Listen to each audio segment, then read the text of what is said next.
On est content d'être en votre compagnie. Nous sommes en 2023. Vous regardez vos postes de télévision ou vos téléphones. Nous sommes chez vous à la maison. Bonne heureuse année à vous. Merci de choisir Live TV. Bonne année 2023. Bonne année 2023, Élisée Bolougbe. Bonne année, Brice. Merci pour tes vœux. Bonne année 2023, Daouda. Bonne année à toi, Brice. Que Dieu t'accorde ce que ton cœur désire. Amen. Bonne année 2023, Madame Bleu. Merci Brice, très bonne année à tous mes collègues sur ce plateau et à toi également, et surtout aux téléspectateurs. Vous n'avez pas vos lunettes, Madame Bleu? Oui, je ne vais pas te dire qu'en 2023 je vais les enlever. Vous essayez de moins les porter. Voilà, de Très temps bien. en temps. Ça fait plaisir à ceux qui m'aiment sans lunettes. Oh, vous avez un groupe de fans avec, Ouais. un groupe de fans sans. Quand même, vous êtes complète. Ouais, il me semble que le groupe avec plus Mais, nombreux. le groupe 100 doit s'attendre à savoir que je dois faire une opération aussi, mais c'est très risqué. Voilà. Donc pour les 100, j'hésite. Très bien. Yako. Oui. Très bien. En tout cas, aux deux groupes, eh bien, on dit bonne année. Merci. Alain, lui, n'a qu'un seul, enfin, pour les lunettes, mais pour le reste, je peux vous assurer qu'il a beaucoup de groupes. Bonsoir Alain, comment allez-vous? Bonsoir, Bonne Brice. année. Merci, pareillement, tous mes meilleurs voeux. Merci. Meilleurs vœux à nos téléspectateurs, à nos internautes, à toutes ces personnes-là qui nous ont, tout au long de l'année 2022, témoigné de leur soutien et qui sont présents avec nous en 2023. On s'engage, comme on l'a toujours fait, à vous proposer le meilleur sur nos antennes. Et tout de suite... Il y a un trophée là, Il y a un trophée. un magnifique trophée. Merci. C'est le trophée du roi. Hein, voilà. Merci. Merci que nous avons... Voilà, donc, alors je fais un petit récap. Au cours de l'émission de Nouvel An, on a des awards au niveau de la télé, donc il y a plusieurs catégories. Et chacun va parler de la catégorie de son groupe. Eh bien, le Talk a raflé des prix, des trophées. On a gagné des trophées. Daouda, par exemple, le 2 fois Kouraman, appelez-le comme ça. Voilà. Toujours 2 fois couramment. Mais moi, je vous ai dit, Ça ces dit. deux Voilà. doigts-là, C'est emblématique. c'était emblématique, c'était prophétique. Donc maintenant, Daouda, de plus en plus, en train de faire 3 doigts. Voilà. Sait-on jamais. Vous vous rappelez les prix que tu as reçus, les 2 prix? Bon, le premier prix, c'était le prix du plus sans filtre. L'animateur le plus sans filtre. C'était, il y avait dans la catégorie, on était un peu plus nombreux. Et bien, bon, C'est apparemment, celui qui ne mâche pas ses mots. celui qui ne mâche pas ses mots, c'était moi. Et l'animateur qui était le plus ponctuel parmi tous les animateurs, c'est encore moi. Voilà. Donc, désormais, dans la rue, appelez-moi le 2 fois Kouraman. Honneur à Daishikan. C'est pour ça qu'il a voté le blouson, je pense. Oui, c'est ça. Et le blouson, Le vous le blouson, voyez, bien je sûr, pense la à Daishikan, Voilà, mon Yorobo que j'aimais beaucoup. Donc, 2 fois 2 fois. Kouraman. Bientôt, ça sera. Ça va, Daouda, ça va. Voilà. Élisée, vous avez également gagné un prix. Oui, celui-là du chroniqueur le plus disponible, Oui, voilà, que j'ai reçu. franchement. Mais je pense qu'en réalité, le mérite il revient à l'ensemble à l'ensemble de l'équipe du Grand Talk. Parce qu'en réalité, on ne peut être disponible quand on a en face de soi des collègues et des amis qui créent les conditions pour qu'on soit vraiment Qui disponible. ne sont pas disponibles. Non, qui créent les conditions pour qu'on soit disponible. Ouais, ça veut dire que la qualité de Tous les vie... groupes seront indisponibles pour laisser la télévision. Non, c'est juste dit que, ouais, vu que la collaboration étant tellement parfaite, voilà, ça crée les conditions de vouloir toujours être présent sur l'émission, de toujours être disponible, parce qu'on a en face de soi des gens avec qui vraiment on passe du temps et du très bon temps. Donc c'est surtout ça. Vraiment merci. Et Félicitations. bravo. J'aimerais dire aussi que, même s'il n'est pas là, mon jeune frère, que j'appelle affectueusement mon petit frère, Kevin, a lui aussi reçu un prix. Et ce prix, c'est le prix du fils de Molière. Ah oui. Comme vous le savez très bien. Le vrai fils de Molière. Voilà, c'est l'homme qui utilise tous les mots du dictionnaire. Franchement, je sais qu'il ne brosse pas le dictionnaire, mais je pense à lui et son prix, vraiment, il a vraiment mérité. Et nous pensons surtout à son papa. Qui a pensé à son bien fait de papa. l'emmener à l'école. Et son papa, je pense, peut être très fier de lui en ce moment, parce qu'il utilise bien tous les moyens qu'il a mis à sa disposition pour qu'il aille à l'école. Voilà, il lui fait honneur. Et pour qu'il Bravo, soit fier de Kevin. lui. Bravo, Voilà. bravo. Et puis à Rihanna, donc la reine Rihanna. Oui. Voilà. Bravo à Rihanna. Vous formez donc un beau couple, le roi et la Le reine. roi et la reine. Tu as le trophée du roi, elle a le trophée de la reine. Bah, écoutez, C'est bien. bon, enfin, je peux le commenter plus. Alors, justement, vous avez dit l'ensemble dont on a parlé, puis il y a eu d'autres trophées dans d'autres émissions. Boris. Il y a eu la meilleure Henri, team, le meilleur reportage, Antonella. la plus stylée. Oui, c'est ça. Antonella, oui. Enfin, il y a eu d'autres prix. Bon, enfin, eux, ils vont parler de leur prix dans leur émission. Mais nous, on parle de Voilà, parce que En voilà. tout cas, je pense que c'est vraiment à saluer ce genre d'initiative que la chaîne fait chaque année. C'est bien. Récompenser ceux qui se sont démarqués au cours de l'année et créer cette ambiance de Mais fête. cette émulation, cette ambiance, et puis on Oui, l'a dit, bien c'est sûr. vraiment quelque chose de très sympa, c'est quelque chose de très fun. Oui. C'est pas forcément pour C'est mettre en décalé. compétition Non, pas Voilà. forcément Tout à fait. les qualités des uns et des autres, c'est vraiment quelque chose. C'est dans un bon esprit. Exactement, exactement. Bon, et les autres, hein, donc on l'a dit, celui-là, le prix du roi, c'est pour toute la team, c'est pour toute la télé, et puis c'est pour. Bon, voilà, Maïm Mike, hein, je vous ai dit ça particulièrement. Voilà, Eliane Lago ici, Eliane Lago Toute aussi. l'équipe. Non, c'est Maïm Mike, voilà, elle m'a dit. Voilà. Et bon, alors il y a une question dans l'oreillette. Y a-t-il une enveloppe à accompagner le prix? Eh ben, je garde ça pour la fin de l'émission. Je garde ça pour la fin de On garde l'émission. des bonnes choses pour la fin. On va C'est le demander cas Jonathan Morrison. Donc, c'est un spécialiste du Non, décalage des je prix. pense qu'on va attendre Jonathan Morrison de Live TV. Voilà. Voilà, on ne sait jamais, peut-être que le prix, l'enveloppe, voilà. C'est le moment que ça va venir après. Tu connais la célèbre devise de Jonathan Morrison de cette télé? Tu vas pas dire ici. Avec tout ça de parole. Bon, allez, on reçoit avec beaucoup de plaisir pour son premier point en 2023. Jessica, s'il vous plaît, sur vos ovations. Merci. Allez, Jess, Bah, elle oui. est toute belle. Bah, allez, Jessica, vous avez le prix aussi, hein, parce que vous faites partie de la merci team, donc beaucoup. on C'est vous le trop dédie aussi. gentil. Voilà. Bonsoir Jessica, comment allez-vous? Bonsoir Brice, je vais super bien et vous? Ça va, on va très très bien. Bonne année. Merci beaucoup, pareil à vous aussi. Très bien. Alors, Jessica, on va commencer par le point musique ou non? On va commencer par le prix de l'hydrocarbure. Allez-y. D'accord, si tu me permets, je démarre. Alors ce soir, dans mon top 1, on parle du prix de l'hydrocarbure. Pour ce mois de janvier, le ministère des Mines, du Pétrole et de l'Énergie a publié le prix des hydrocarbures.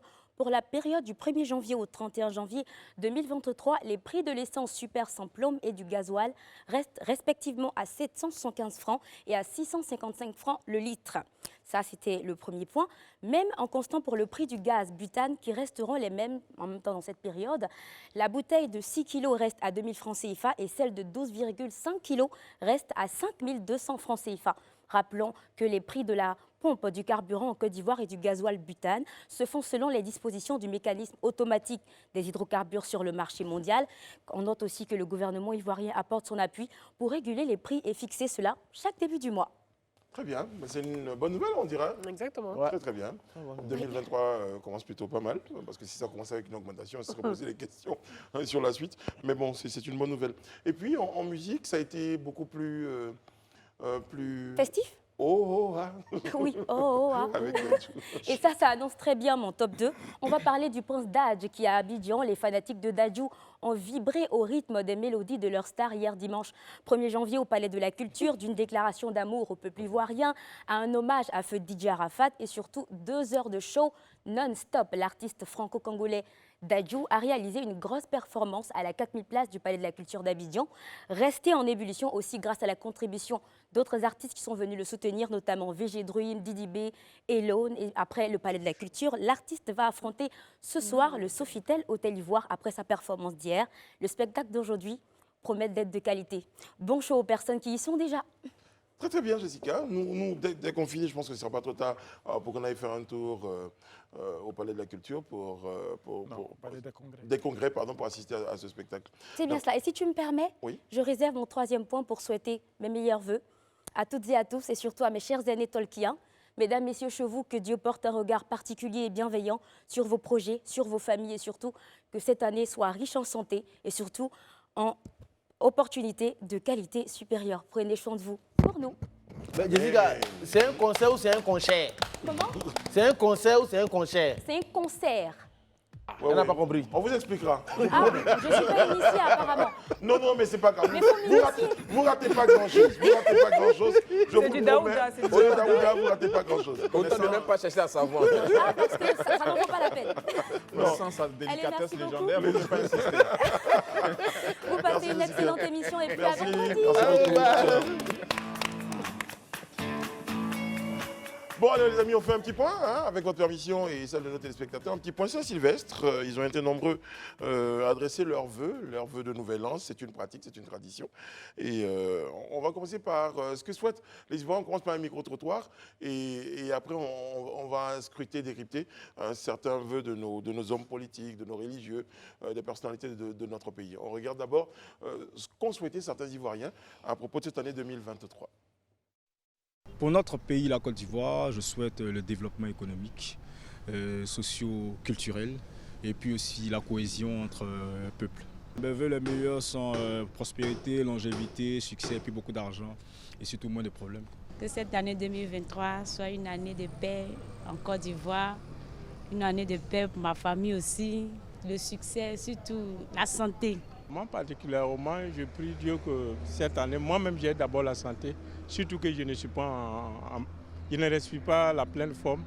Je prie que Dieu m'aide à recouvrir la santé et prier aussi que la paix soit totale en Côte d'Ivoire parce que nous avons vraiment besoin de la paix. Rien que la paix pour que les choses évoluent. Voilà, parce que sans la stabilité du pays, nous serons toujours dans les difficultés, dans les problèmes.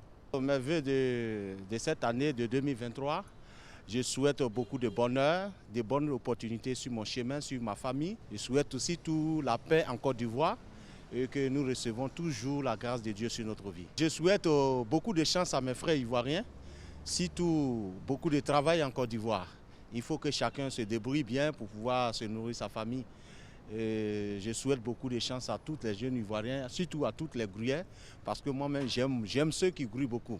Voilà, je suis fier pour ceux qui se battent beaucoup dans la vie et vraiment ça me fait heureux. Je veux voir 2023 beaucoup de bonnes choses aussi sur la Côte d'Ivoire.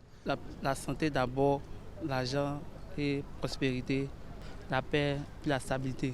Pour cette année 2023, je souhaite à ma famille et à toutes mes connaissances la paix, la joie, le bonheur, la longévité et beaucoup de grâce surtout. Mon pays, la Côte d'Ivoire, la paix, rien que la paix et surtout que la cherté de la vie vraiment baisse pour que nous soyons tous heureux. En fait, souvent, quelqu'un a dit le plus important, comme avec le chat, c'est comment il retombe sur ses pattes. Exactement. Parce que la phrase qui a commencé, parce que je souhaite que la cherté de la vie, nous tous entendons soit moins cher. Soit moins cher, pourquoi pas. Ben, on a entendu le vœu des Ivoiriens, donc j'en profitais, vu que vous êtes Ivoirien, sur ce plateau vivant en Côte d'Ivoire, eh bien, on va faire un peu le tour hein, pour ajouter à ce que certains ont dit. Qu'est-ce que vous souhaitez, hein, à vous, pour cette année 2022 ? Rarement, je commence par ma droite, Alain. Écoutez, je pense que je vais aller dans le sillon déjà tracé par les personnes qui se sont exprimées. On veut d'abord, du point de vue global, la calmie, la paix, voilà, la cohésion entre Ivoiriens qui d'ailleurs apprennent aussi à vivre entre eux hein, depuis quand même quelques temps sans trop de difficultés. Voilà, et puis surtout du travail pour toutes ces personnes-là. Et voilà, la cohésion. Très bien. Cohésion et un peu plus d'emploi. C'est ça. On ne peut pas avoir de l'emploi pour tout le monde, ça c'est sûr, ça n'existe nulle part. Le plein emploi, ce n'est pas évident pour tout le monde, mais c'est déjà un début. Créer le maximum d'emplois pour, vous l'avez dit, augmenter les chances des uns et des autres. Et pour ajouter à ce qu'il dit, avoir plus d'opportunités. Surtout pour les jeunes, parce que ce sont les jeunes qui expriment le plus de besoins dans ce genre de situation, trouver du travail, pouvoir être épanoui également, c'est très important. Avoir la paix du cœur et la paix tout court dans le pays, dans notre pays, c'est notre vœu le plus cher. Et je dirais enfin la santé. Il n'y a rien de tel que d'avoir un bon capital santé et de pouvoir ensuite vaquer à nos occupations, faire ce qu'on a à faire. La santé, c'est ce que je vous souhaite le plus. Très bien. Élisée Boulougbeux. Ben, moi, je dirais déjà dans un premier temps, comme l'a dit la plupart de mes prédécesseurs et ceux dans l'élément, c'est surtout la paix. Nous savons que nous entrons dans une année électorale, c'est 2023. Nous avons les régionales et les municipales. Et nous savons généralement, quand on aborde cette période-là, il y a beaucoup d'anxiété. Moi, je veux vraiment que cette année 2023 soit une année exceptionnelle sur cet aspect-là, qu'il y ait beaucoup de paix, qu'il y ait surtout la paix, qu'il y ait la cohésion et que les uns et les autres soient animés surtout de sagesse. C'est important. Tout comme Salomon devant la demande du Seigneur, a souhaité avoir la sagesse, ma prière, c'est que nos leaders, nos hommes politiques, nos dirigeants soient animés de cette sagesse-là qui a caractérisé Salomon. Parce que quand on a une telle sagesse, on crée les conditions pour éviter déjà qu'il y ait des crises, pour éviter qu'il y ait des conflits, pour éviter que les concitoyens soient dans des situations difficiles. Donc vraiment, c'est mes vœux. Cette sagesse anime tous nos dirigeants politiques, toute la classe politique, le gouvernement, que les uns et les autres soient animés de cette sagesse-là, la sagesse qui a caractérisé Salomon. C'est ce qu'on appelle des vœux pieux. C'est-à-dire, c'est bon, on les aimait, mais bon, il faut y croire. Ben non, ils ne sont pas pieux, parce qu'en fait, je pense qu'il faut toujours se dire que, comme Oufo Boyen pouvait le dire, seuls les imbéciles ne changent pas. Il y a la possibilité que les gens changent. C'est une possibilité. Ils peuvent s'être mal comportés, ou bien ils peuvent avoir baigné dans un certain environnement pendant un bon bout de temps. Mais il y a la possibilité que la transformation soit. Moi, je suis de nature optimiste et je accorde toujours foi aux uns aux autres, jusqu'à ce que tu me prouves le contraire. Et je crois que nos hommes politiques ont cette capacité de se transcender et créer un environnement apaisé, paisible. Ce sont des vœux. Allez, on va parler d'un fait de vœux. Allez, il a souhaité du boulot pour tout le monde. Non, c'est parce qu'il a parlé de Salomon qui nous ramène à la piété, à la religion. Donc, et l'expression souvent consacrée, on dit les vœux pieux. On connaît. Bon, je crois que là, vous allez voir. On se croise. Daouda. Non, en fait, je vais aller dans le même sens que les interviewés dans l'élément. Parce que le mot est revenu à plusieurs reprises, la paix. Aujourd'hui, j'ai vu qu'il y a un qui parlait de développement. On ne peut avoir de développement socio-économique sans paix. Donc, je souhaite, en tout cas pour la Côte d'Ivoire, beaucoup de paix. Oui, mais précisez bien paix. Parce qu'on entend souvent pain, on s'est dit beaucoup. Non, ce n'est pas du pain, c'est de la paix. Voilà. Et je vais plus loin, sans aller dans la Bible de Salomon comme Élisée. Mais pour nos dirigeants politiques, je souhaite qu'ils soient beaucoup tempérants. Tempérants, qu'ils aient la force morale pour supporter beaucoup de choses. Et puis surtout qu'ils arrêtent le cycle de la violence langagière. Voilà. C'est très important. Il y a un truc qui est très important. Je pense que dans le discours du président, sans spolier quoi que ce soit, il a parlé que cette année sera l'année de la jeunesse. Cette année de la jeunesse, là, il faut que ça se passe dans l'équité. Parce que généralement, dans nos sociétés, il n'y a pas... L'équité souvent manque. Je veux que cette année-là, il y ait l'équité dans tout ce que nous on fait. Forcément, on ne sera pas tous... On ne va pas avoir les choses de façon égale, mais au moins qu'il y ait l'équité dans ce monde-là. Le partage. C'est ce que je souhaite. Oh, c'est mignon quand vous le dites comme ça. On sent vraiment que ça vient du cœur. Ouais, c'est pourquoi j'ai eu le trophée du... Non, ça n'a rien à voir. C'est pour ça. Les autres, ils ont parlé beaucoup de ça. Non, c'est pour ça. Non, mais bon. Enfin, non, mais vous avez dit, aujourd'hui, l'intérêt supérieur de la nation, c'est très, très important. C'est ce qui doit prédominer. Oui, exactement. La paix, la santé. Quand on dit la santé, c'est la santé divinement reçue. Oui. La santé, le bien-être moral, physique. Voilà, et tout ce qu'il y a autour pour qu'on puisse être en bonne santé, des hôpitaux. Et pour en rajouter également la sécurité, c'est très important aussi pour une chose est certaine, quand on est en bonne santé, on peut tous se permettre. C'est ça. Donc, des choses qui ne dépendent pas toujours de nous, c'est la paix. C'est ça. Parce que d'autres personnes peuvent décider que notre paix soit troublée. Donc, la paix, là, elle va aussi par la sécurité. Parce qu'il y a des personnes, il y a des efforts qui sont faits pour que nous soyons dans un environnement de sécurité. Donc, cette paix-là, elle est garantie par nos forces de défense et de sécurité. Ben voilà, donc des stratégies qui sont mises en place pour que nous vivions dans un environnement de paix. La santé, l'amour. C'est important, l'amour. Oui. L'amour, c'est la base de tout, l'amour. De l'amour. L'amour pour son pays, l'amour pour son peuple, l'amour pour soi-même, l'amour pour son prochain. Parce que quand on s'aime soi-même, on n'a pas envie de faire du mal aux autres. C'est-à-dire qu'ils n'aiment pas eux-mêmes leur propre vie. Et faire de la politique sans violence langagière, ça c'est très important. C'est important. Voilà. C'est ce qui attise le feu. C'est ça. Et pour notre chaîne de télévision, Live TV, ce qu'on va souhaiter en premier, c'est qu'on ait beaucoup plus de soutien. Parce que beaucoup d'annonceurs aussi. Voilà, on va le dire, soutien institutionnel, étatique, parce que vous avez des personnes, notre promoteur Fabrice Sawignon, qui chaque jour au four et au moulin, avec ses équipes, ne cesse de rivaliser d'ardeur, d'ingéniosité. Mais ce n'est pas facile. Ce n'est pas facile de porter toute une chaîne, d'apporter justement, de souhaiter dans sa vision, apporter une chaîne avec des programmes de qualité, avec ses heures de direct, d'être créatif, d'apporter le meilleur aux Ivoiriens. ce n'est pas toujours très facile quand on n'a pas toujours le soutien qu'il faut. Donc on va souhaiter vraiment du soutien pour notre chaîne. Et un avenir radieux à Live TV. C'est ça. Les annonceurs, bon, évidemment, quand c'est très bon, hein, parce que là, c'est bon, là, mais nous, on souhaite, on a soif d'être très, très bon. On va faire 3 fois mieux. Exactement, et forcément, les annonceurs suivront.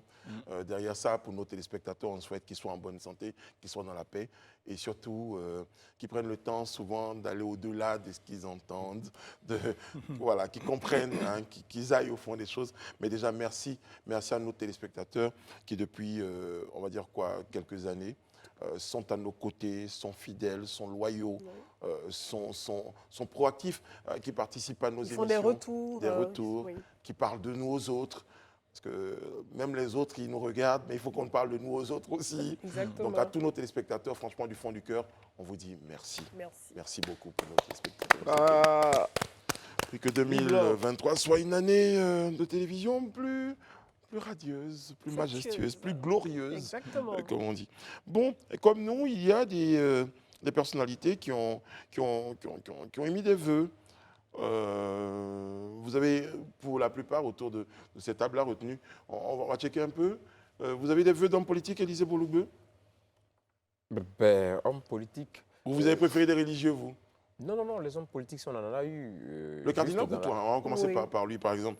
Le cardinal Coutois, oui. Lui, il a comme on pourrait bien s'y attendre, hein, comme il en a souvent l'habitude, voilà, il a interpellé un peu la classe politique et l'ensemble des Ivoiriens en demandant qu'on puisse tirer les leçons de la récente histoire de notre pays. Voilà, donc pour lui, il faut vraiment qu'on puisse regarder dans le rétroviseur et nous projeter dans cette année 2023-là, en regardant déjà tous ces péripéties par lesquelles nous sommes passés et décider de tourner le dos définitivement à ces actes de violence, à tout ce qui est de nature à nous ramener derrière. Donc pour lui, en somme, c'est des vœux vraiment de responsabilité, des vœux de paix, voilà, des vœux de cohésion.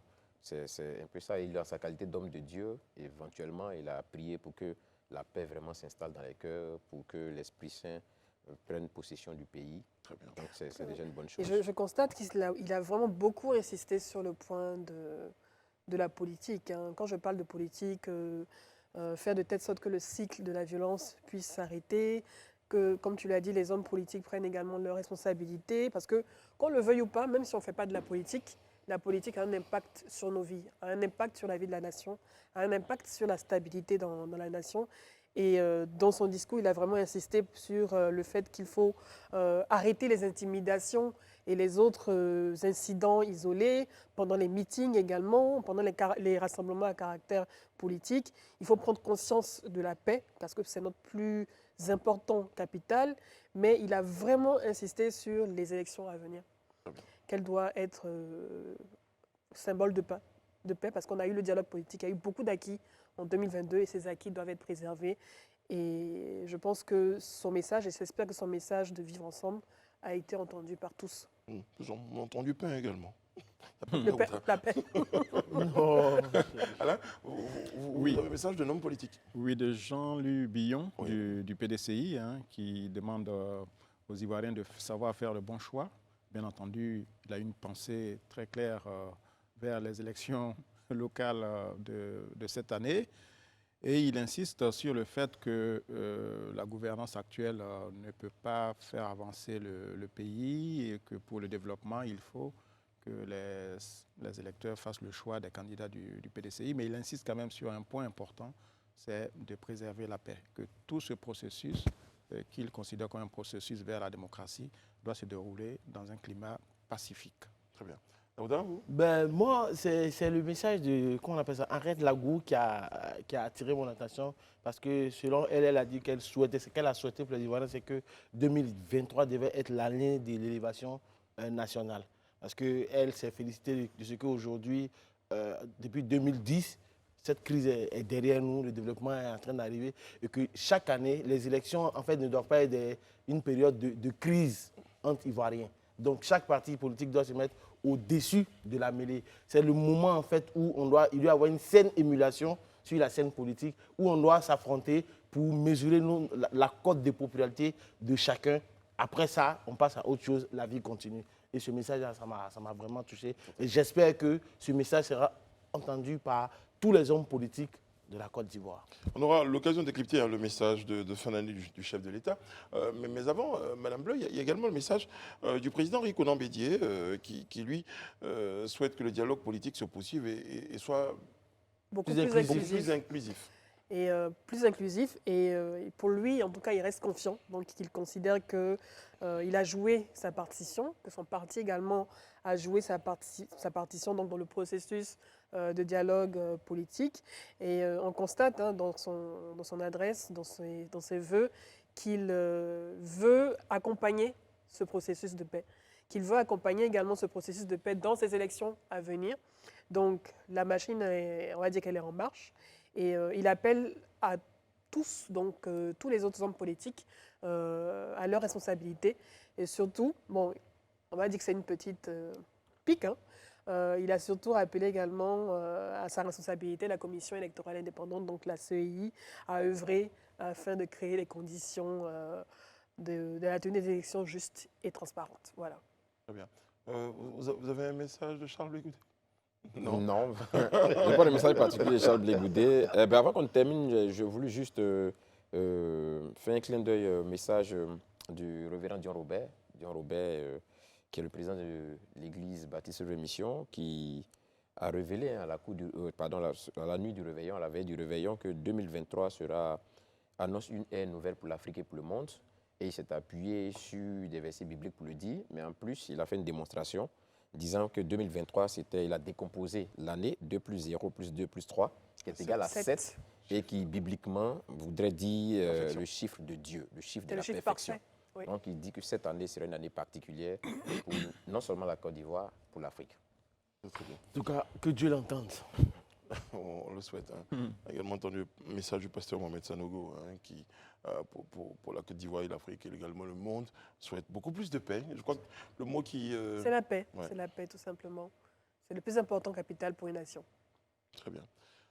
Bon, Jean Blégoudet, entre-temps, lui, est très content d'être en Côte d'Ivoire, pouvoir partager ces moments, parce que rien ne présageait, bon, même si tout favorisait, mais le fait qu'il soit là aujourd'hui, parmi les siennes, de célébrer donc, cette année 2023 en Côte d'Ivoire, eh bien, il prend toute la mesure et toute l'importance, toute l'opportunité de cette grâce, comme il dit lui-même.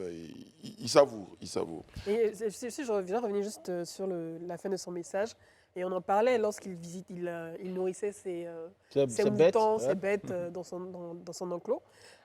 C'est ce miracle de choses banales, des choses simples dans la santé que je voudrais souhaiter à tous en cette fin d'année. Je vous avais dit que depuis son retour, les choses qu'on considère normales, pour lesquelles on est habitué, qui pour nous sont, on va dire, bénignes, ordinaires, pour lui sont des choses, on va dire, impressionnantes. C'est grandiose. C'est grandiose parce qu'il revit, en fait. Et donc, c'est ce qu'il souhaite à tous les Ivoiriens, en fait, profiter du miracle, profiter chaque jour du miracle des choses banales.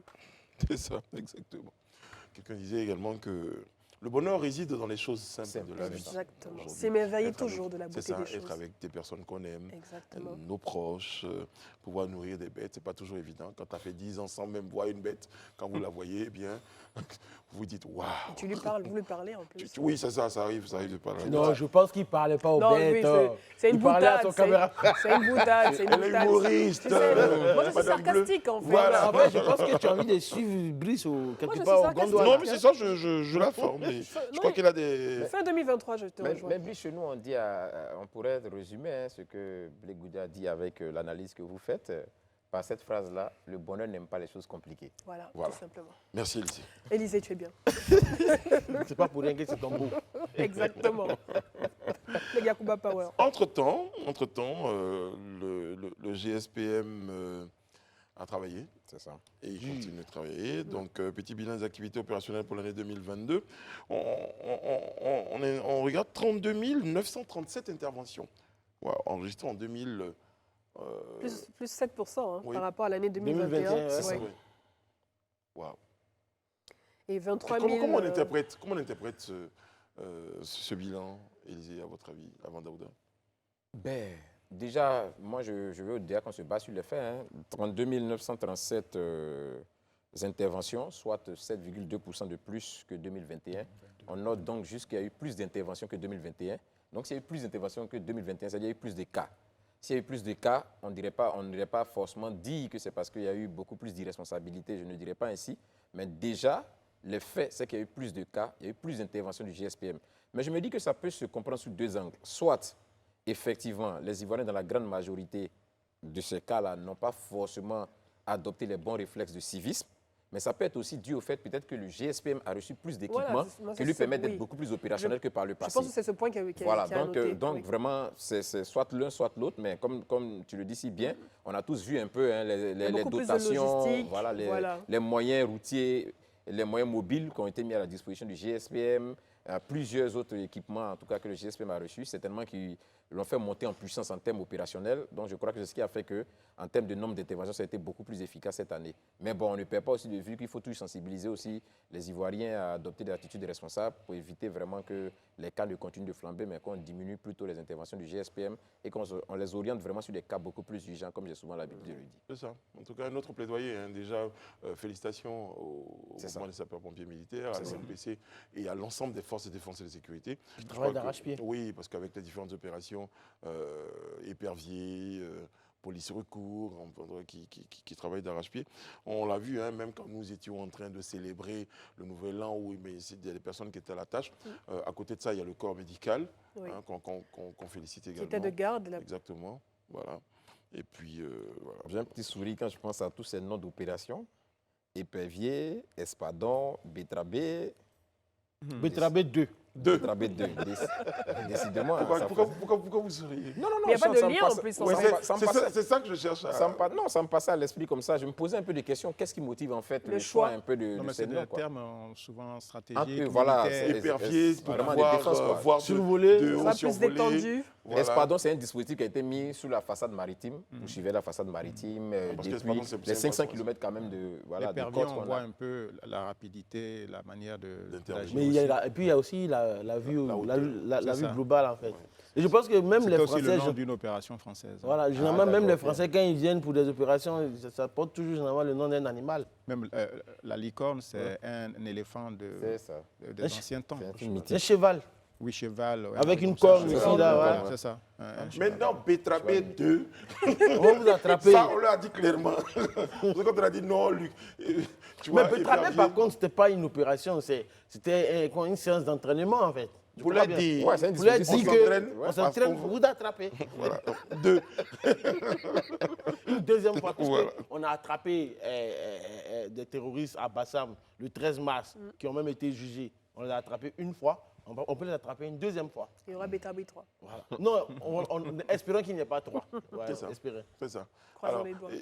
Alors, Félicien Biaou, hein, qui est au son, me dit que la bonne prononciation, c'est Betrambé 2. Betrambé. Il y a une intonation. Ah, Betrambé 2. D'accord. C'est le 2 là. Enfin, Attili. Attili, c'est Daouda, non. J'ai compris. Non, Attili, non. Ça ne veut pas dire j'ai compris. Ça veut dire quoi? Voilà. Attili, ça dit tu as compris. Merci. J'ai compris, c'est Ntili. Ah, Ntili. Donc je répète, Ntili. Je pense, hein. Si, ça va. C'est mieux que Daouda. Bon, alors, et je pense qu'il y a eu cette information-là qui est tombée un peu comme un coup près. C'est la disparition, donc, à l'âge de 95 ans, du pape émérite Benoît XVI. C'est le 31 décembre. Oui, c'est samedi, oui. Le 31 décembre, samedi, au monastère Mater Ecclesiae. Très, très bien. Alors, regard sur le pape Benoît XVI. Je vais commencer par Élisée, pour des raisons que vous avez...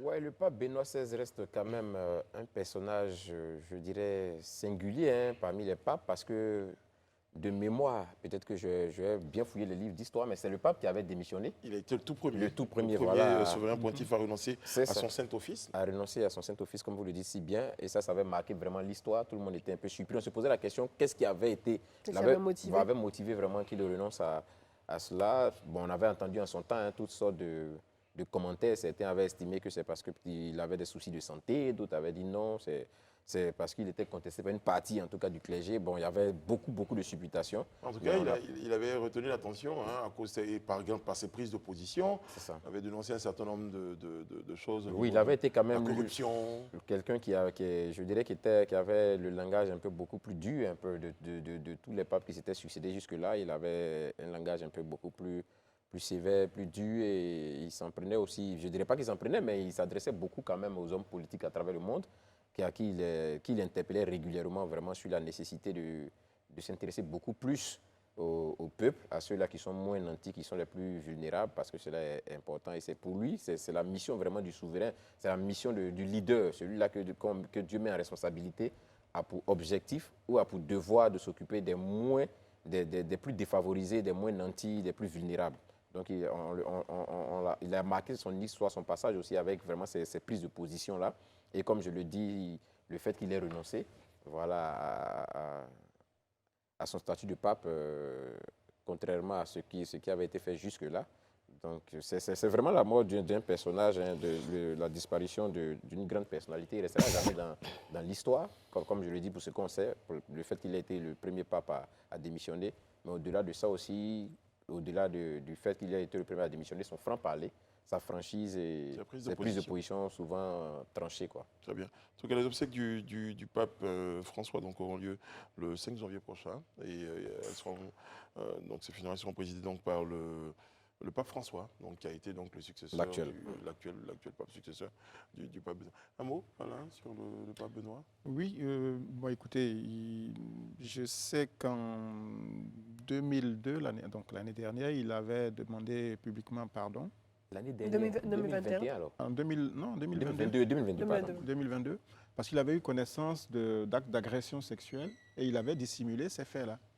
Et donc, il avait à cette occasion exprimé sa honte, son choc, mais c'est aussi à l'image de l'Église, avec tous ces scandales de pédophilie, avec ces agressions contre des enfants et même des adultes, des pratiquants en tout cas.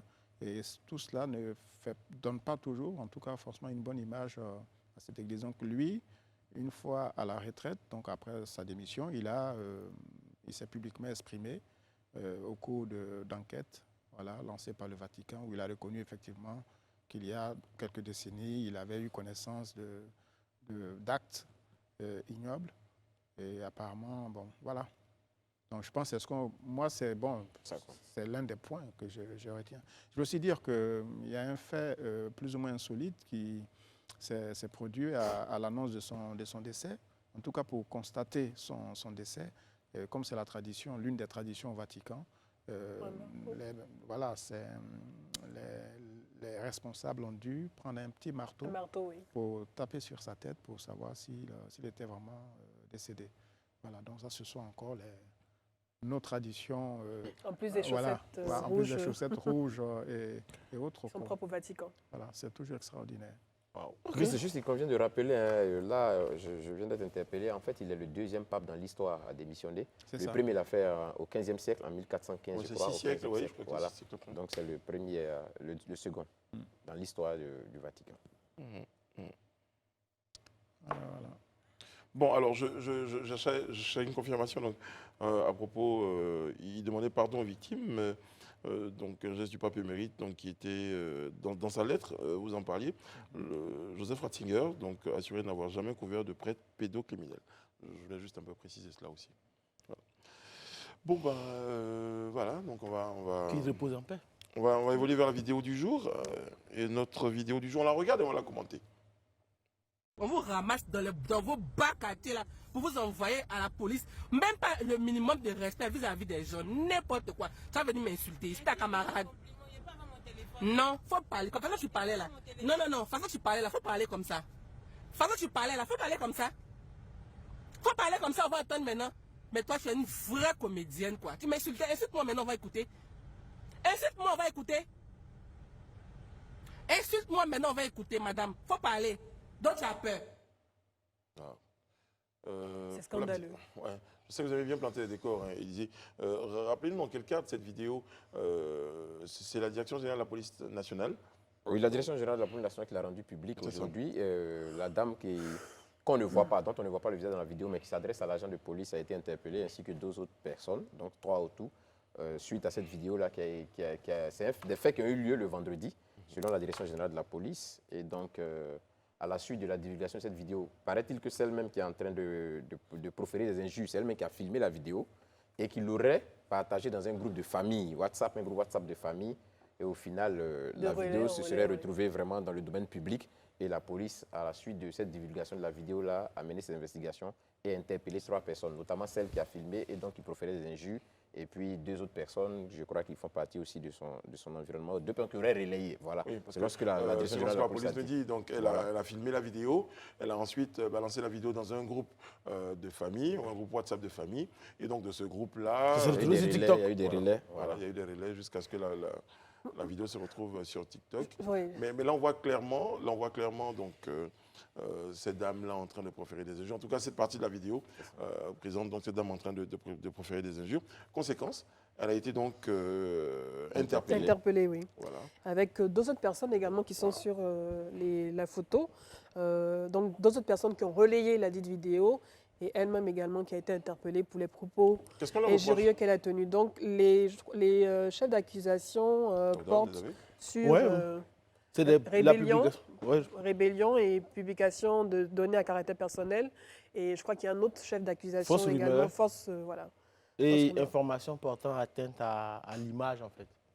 Ouais. Mais moi, personnellement, j'ai regardé la vidéo.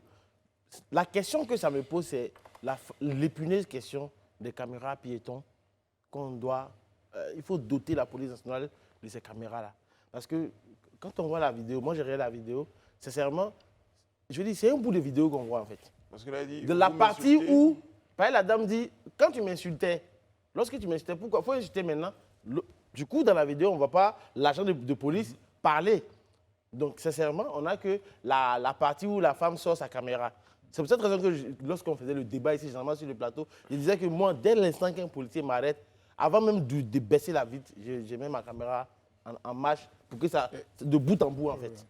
Bon, effectivement, on ne sait pas comment commence cette affaire. Ce monologue, puisqu'elle est la seule à parler. Il y a sans doute eu des propos qui ont précédé ceux de la dame qui a été arrêtée. Maintenant, moi, ce que je voulais quand même dire, et vous savez qu'ici, je suis quand même l'un des amis de la police, que je les aime bien, c'est le fait qu'on fasse de l'arrestation ou de l'emprisonnement une réponse systématique à ce genre d'incivilité. Je pense qu'on peut faire un rappel à la loi, convoquer la personne devant le tribunal sans qu'elle soit privée de sa liberté. Maintenant, l'autre élément que je voulais quand même souligner, c'est que mes amis de la police, les hommes et les femmes n'ont pas toujours le comportement exemplaire, notamment je confirme. Dans le propos. Je ne parle pas du racket, parce que là encore on peut discuter. Parle du propos je ne pense pas qu'ils soient les seuls responsables de ce phénomène. Mais ils n'ont pas toujours le comportement courtois qu'on peut attendre de représentants de l'État. Donc ça aussi c'est un vrai débat. Il faut que notre police éduque ses représentants, ceux qui sont au contact au quotidien de la population, à avoir les bonnes attitudes, les bons propos à l'égard des citoyens auxquels ils sont confrontés. Parce que cette vidéo, effectivement, tout ce qu'elle dit, c'est très grave, ce sont des propos très grossiers. C'est ordurier. Voilà, ordurier. Mais je pense qu'il y a un début. Et il eût été intéressant d'avoir ce début-là avant quand même... Mais alors, si vous aujourd'hui vous notez, hein, supposons, allons-y dans votre développement, qu'il y a eu peut-être des propos. Est-ce qu'on a aujourd'hui le droit de répondre de cette façon-là? Non, mais c'est ce qu'on dit. Non, on n'a jamais le droit d'insulter, ni... je vais terminer, Daouda. Je sais que vous êtes, ce soir, vous défendez la police. Bon, je veux dire, personne n'a le droit de s'en prendre verbalement, physiquement, à une autorité ou à une autre personne. Mais on dit simplement que cette vidéo est un extrait d'une altercation qui a certainement commencé 1 minute ou 2 avant.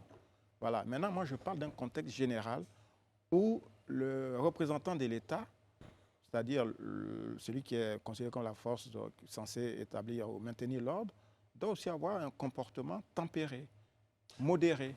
Hein, c'est très important. Moi, j'avoue avoir été interpellé, enfin, je veux dire, dans le cadre de contrôle 10 de fois. Je ne sais pas, il doit y avoir une raison à cela. Mais régulièrement, je n'ai jamais eu... Pareil pour moi, je n'ai jamais été confronté à ce genre de situation où tu as un agent des forces de l'ordre lorsqu'il va venir, il va vous qui te traiter tient des propos discourtois ou en tout cas je n'ai jamais été confrontée. Je vais terminer Daouda, j'ai jamais été confrontée à ça, mais je vais rejoindre Alain sur le point et même Daouda sur le point de la caméra déjà. C'est important déjà d'avoir ces caméras là parce qu'on ne sait pas ce qui s'est passé avant, mais ça ne justifie pas les propos ordurieux qu'elle a tenu à l'agent de police, ça ne justifie en rien. Maintenant, pour venir sur le point d'Alain, on n'a plus de place dans nos prisons, déjà. On a vu qu'on a atteint, on a dépassé même le quota. Et pour ce type d'outrage ou de délit, un rappel à l'ordre est suffisant ou des travaux d'intérêt généraux non, moi je pense également même pas sont ce qu'il faut faire. Il y a la loi, il y a des dispositions. Il y a des dispositions pour ces cas de figure. Mais Brice, je ne sais pas pourquoi vous estimez que... Non, c'est une proposition parce qu'on ne sait pas si... Il faut bien le préciser. Non, c'est une proposition. Parce qu'on peut avoir l'impression que ça a été excessif. Non, c'est une proposition, pas d'interpellation, c'est une proposition. Dans ce genre de cas, on a tous connaissance ici de quelqu'un qui était récemment en prison, qui a été condamné à 5 ans et qui est en liberté. Oui, parce qu'on parle de détention provisoire, on ne sait pas sur une détention provisoire ou un procès. Mais il y a aussi certains contextes qui font que la personne, évidemment, peut poursuivre le processus, mais au lieu de l'emprisonner, elle peut rentrer chez elle et on la convoque dans les 8 jours qui suivent devant les tribunaux. Voilà. Mais en fait, Élisée, j'ai un avis sur vous. Oui, permettez-moi. Oui, je finis par vous. D'accord. Okay. Moi, je pense, peut-être qu'on n'a pas bien situé tous les faits ici. Sinon, déjà, il faut reconnaître, il faut dire deux choses. Ce qui même a poussé la police, je pense même à chercher à l'interpeller et autres, l'agent de police, c'est vrai, comme vous l'avez dit, on ne sait pas ce qui a précédé avant qu'on ne voie ces faits. Maintenant, on va se limiter aux faits déjà. Mais l'agent de police s'est vu arracher son téléphone, la dame. Elle s'est vue arracher le document dans lequel elle devait faire la contravention. Ça veut dire, à la limite même, l'agent de police, si tu veux, à la limite, a été pratiquement brutalisé. Parce que pour qu'on lui arrache son téléphone et qu'on lui arrache tout ce qu'elle a, moi je pense déjà que c'est un outrage. Déjà un agent en service. Oui, ça a été qualifié comme outrage. Oui, ça c'est l'outrage. Maintenant, sur la question du fait qu'on pourrait peut-être la verbaliser ou bien on pourrait peut-être faire un rappel à l'ordre et tout ça. Mais on est dans une société où il y a des lois. La personne qui est habilitée ici a dit que tu peux rentrer chez toi et puis on te voit après, c'est le procureur. La police t'interpelle parce que tu as fait une infraction. Le cas, par exemple, qu'Alain prend, où il y a quelqu'un qu'on a vu condamné ici, mais qui aujourd'hui est en train de se balader dans la ville. Mais qui a donné cette ordonnance qui se balade dans la ville? Ce n'est pas la police. C'est la justice. Donc la justice a fait son travail. C'est ça qu'on a des propositions. Oui, mais parce que la police, voilà, donc la police, elle a fait son travail. Puisque les forces sont séparées, la police a fait son travail, elle confie à la justice. C'est à la justice maintenant d'aviser, peut-être au thème de l'interpellation, ou bien du fait qu'il soit attendu par la police. Le procureur peut décider qu'au regard de la situation, au regard des explications additives que vous avez ajoutées, on vous le relaxe, on vous laisse partir. Oui, mais c'est ce qu'on dit. Donc la police, non, mais là, on ne met pas en cause la police. Oui. Non, mais là, je crois que vous êtes tout de suite parti dans la condamnation. Voilà, donc la police a fait son travail. Et ça, c'est important de le dire. Et c'est important aussi que les citoyens le comprennent. On n'a pas parlé de condamnation. Je veux dire, elle est interpellée, elle est déférée, mais on n'a pas parlé de condamnation. Mais c'est la procédure. Mais c'est la procédure. Oui, c'est la procédure, mais c'est une proposition. On émet maintenant des propositions pour la suite. Maintenant, ce que je suis en train de te dire, la police, elle n'a pas ce rôle-là. Son rôle-là, il y a une infraction. Il y a une infraction, elle est constatée. C'est le rôle de la justice, c'est pas le rôle de la police. C'est ça, elle a une infraction. Si on est d'accord là-dessus, Daouda doit dire un mot avant qu'on parte à la pub rapidement. Non, je pense qu'ils ont déjà tout dit, mais l'idée, moi je vais rejoindre Alain pour dire qu'aujourd'hui, il faut que les policiers aussi apprennent à parler. Parce que c'est vrai que vous n'avez jamais été confronté à ce genre de situation, mais de tous les jours, les chauffeurs de Baka, les chauffeurs de Woro, mais quand tu les vois copiner avec les policiers, mais tu as l'impression qu'ils ont joué dans le bac à sable ensemble, quoi. Donc le rapport est bien parlé. Mais justement parce que quand tu les entends parler, même quand un policier t'interpelle, sa façon de t'interpeller, ça ne fait pas beau à voir. C'est vrai que la femme, elle a exagéré. Qu'un policier t'interpelle. Oui, mais certains policiers, pas qu'un policier. Mais parce que sur ce plateau, s'il vous plaît, je veux bien qu'on précise. C'est les propos. Comme on est en train de parler, il est important qu'on sache ce qu'on est en train de dire. Daouda, ce que vous êtes en train de dire, c'est que vous avez vu certains policiers en train de copiner avec... Oui, qui copinent. Et même moi, personnellement, je me suis fait interpellé par la police. Le monsieur, il vient. En temps normal, quand il vient, bonjour monsieur, agent de police, contrôle de routine, je sors mes papiers, je te donne. Mais quand il vient, il descend ma vie, monsieur, les pièces. On n'est pas camarades, frère. Et en plus de ça, je termine. Et en plus de ça, le monsieur a tout son dispositif qui est enlevé, il veut me contrôler. Il lui demande, non, je ne peux pas, il faut que je sache ton identité avant de donner mes pièces. Il est fâché, il tient des propos. Or, lui, il est le dépositaire, il est le garant moral de la loi. Lui, il se permet de tenir des propos orduriers à mon endroit, mais je n'ai pas le droit de parler. C'est un cas isolé. Ouais, non, mais justement, parce qu'il y en a, il y a beaucoup de cas isolés comme ça, justement. Écoutez, demandez aux gens, il y a beaucoup de cas isolés. En même temps qu'on demande à la population d'être éduquée, d'avoir un peu le sens du civisme, il faut demander aussi à la police d'avoir aussi le sens du civisme et un peu d'éducation. C'est important de le dire. Quand on parle à l'os, il faut se plaît. Bon, on va revenir, hein, je vais recadrer un tout petit peu parce que je sais que c'est un sujet qui passionne. Mais bon, pour revenir au cas de la dame, donc on va suivre le développement de l'actualité. Oui, on va rappeler les charges. Donc c'est outrage, rébellion et publication de données à caractère personnel. C'est ce qui a été marqué sur la page Facebook de la Direction générale de la police. Très bien. En tout cas, nous sommes tous interpellés de la responsabilité, peu importe l'opposition. Donc nous invitons les uns et les autres, l'ensemble des partis, donc, à faire beaucoup preuve de responsabilité dans l'exercice des missions qui nous sont assignées. Nous en tant qu'automobilistes, d'autres en tant que contrôleurs. Bon, tout le monde devra faire preuve de beaucoup de responsabilité. Parce que le nouveau policier là, vraiment... Non, Daouda, non. Non, Daouda, non. Moi, je connais les nouveaux policiers. Je connais du sans-filtre. Non, mais c'est pas pour ça. C'est pas pour ça non plus. C'est pas pour ça non plus. Non, s'il vous plaît. Non, je dirige le plateau. Non, je connais les nouveaux policiers qui m'ont interpellé. Ça n'a pas été les nouveaux policiers. Il faut éviter de généraliser. C'est ça qui est important. C'est pas faux, tu as raison. Certains nouveaux policiers... Après, on ne connaît pas vos rapports avec les policiers. On va à la pub. Nous sommes de retour sur les plateaux du Grand Talk et vous êtes très nombreux à réagir sur nos différentes pages des réseaux sociaux. Tioko Jean Grédo, le travail des forces de défense et de sécurité en cette fin d'année était impeccable, donc bon point pour les forces. Patrick Boussim, Brissano personnellement, j'ai eu affaire à cette même dame policière au même endroit au feu de frais des propos ingrés. Je peux vous dire qu'elle avait avec moi une attitude insultante et violente. Donc Patrick Boussim le dit. Kader Bamba, c'est la fille qui dit que l'officier l'a offensé, mais en réalité, on ne sait pas qu'est-ce qui s'est passé avant. D'autres messages, hein. Le travail des forces de défense a été encore une fois impeccable. Merci à vous. Je suis pleinement d'accord qu'il ne faut pas généraliser, qu'il faut que ce soit des deux côtés.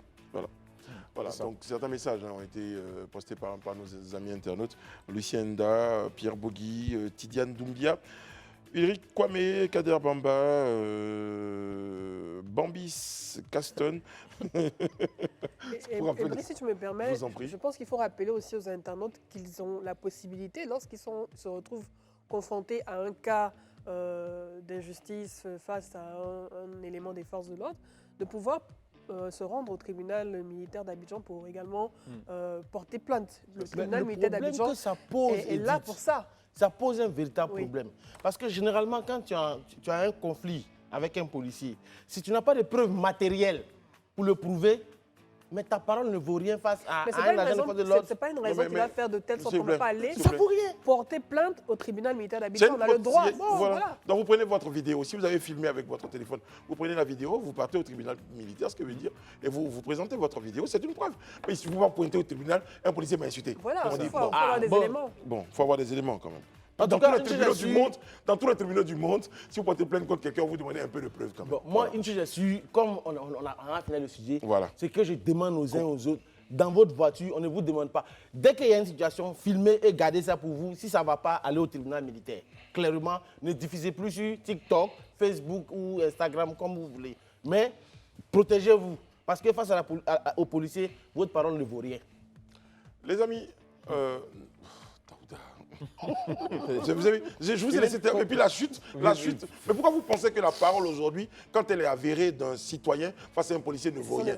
Non, c'est comme si vous dites qu'il n'y a pas de justice. Il y a une justice. Si vous avez une parole, que vous avez des preuves. Non, mais c'est aussi d'expérience. Dans la quasi-totalité des pays, notamment en France, quand même, l'exemple que je peux donner, c'est qu'on a parfois souvent le témoignage de citoyens qui tentent de porter plainte contre des policiers et très souvent, l'IGPN, donc la police des polices là-bas, voilà, ne mènent pas les enquêtes à leur terme. Donc, je veux dire, c'est aussi la règle, parce que ce sont des institutions qu'on provoque. Non, moi j'ai vu également des cas ici où des personnes se sont plaintes au tribunal militaire et il y a eu des policiers, des forces de l'ordre, des policiers, des gendarmes qui ont été écroués sur la plainte. Donc, je ne veux pas que vous soyez tout le temps... On va parler de cas isolés. Voilà, il ne faut pas en faire une règle. On généralise en fait. D'accord, il n'y a pas de problème. D'accord. Ce que vous dites est peut-être mais il ne faut pas... Tous autant qu'on est autour de la table ici, on a été souvent un peu...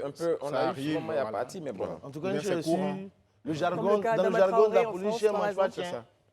Je ne vais plus réagir là-dessus. Je vais passer à autre chose d'ailleurs. Franchement. Notre grande actu.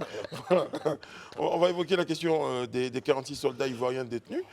Et puis on apprenait vendredi, mais vraiment, encore une fois, c'était un coup dur, un coup de massue, que les 46 soldats ivoiriens avaient été condamnés à 20 ans de réclusion criminelle, avec une amende de 2 millions de francs CFA.